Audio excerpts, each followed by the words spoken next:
Ma'am, mawalang galang lang po, attorney ha.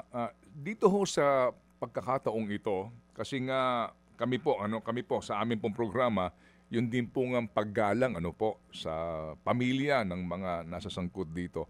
Meron ho bang naging ugnayan na ang tanggapan ng unang ginang sa pamilya po dito nung namatay para lang ho sa sitwasyon na ngayon po ay ito na naman po ay lumalaganap nga sa social media at pinag-uusapan?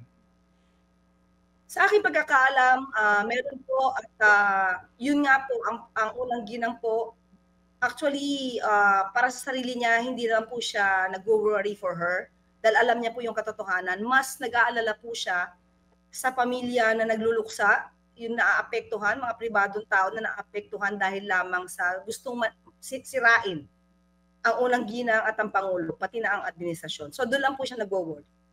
Opo, yun ho bang ginang nito pong sinawing palad rito ay konektado pa po konektado ba daw ho hanggang ngayon sa palasyo at may posisyon sa tanggapan ng unang ginang?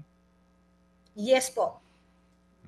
Opo, at ngayon ho ba ay pumapasok na po o naka-leave pa rin po siya? Nagtatrabaho na po. Hindi, bawal po sa amin ng bakasyon masyado.